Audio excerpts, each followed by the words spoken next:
দেখতে পাচ্ছেন কতিপয় ব্যক্তি পতাকা লাগাচ্ছে, পতাকা বসাচ্ছে, এটি যারা, এবং এই পতাকার পাশাপাশি মানে একটি বাংলাদেশের পতাকা আছে, কিন্তু খেয়াল করলে এখানে দেখবেন বাংলাদেশের পতাকা এটা নয়, কারণ বাংলাদেশের পতাকার লাল বৃত্তের চতুর্দিকে চাঁদ তারা থাকে না, কিন্তু এই পতাকায় আমরা চাঁদ তারা দেখতে পাচ্ছি। আপনারা নিশ্চয়ই দেখতে পাচ্ছেন, এটি দিনের আলোর মতো পরিষ্কার। আমি ভিডিওটি আবার বড় করলাম, দেখেন তো চাঁদ তারা দেখতে পাচ্ছেন কিনা বাংলাদেশের তথাকথিত পতাকায়। যদি চাঁদ তারা থাকে তাহলে এটা বাংলাদেশের পতাকা কি হয়? দেখতে পাচ্ছেন স্পষ্টভাবে পতাকায় চাঁদ তারা দেখা যাচ্ছে।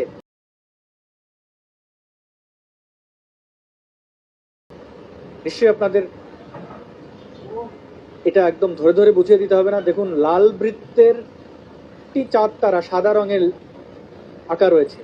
এটি যদি হয় জাতীয় পতাকা তাহলে এটা যে বসিয়েছে তাকে আগে গ্রেপ্তার করতে হবে, এবং অন্য কাঠিতে যদি কোনো পতাকা বসানো হয় তাহলে এটা পতাকার অবমাননা হয় না, দেশদ্রোহী বা অন্যান্য মামলা তো দূর কি বাদ। দেখুন, ভিন্ন বাঁশের মধ্যে যদি কেউ ভিন্ন পতাকা লাগায় বসায় তাহলে সেটা কোনোভাবেই পতাকার অবমাননা হতে পারে না।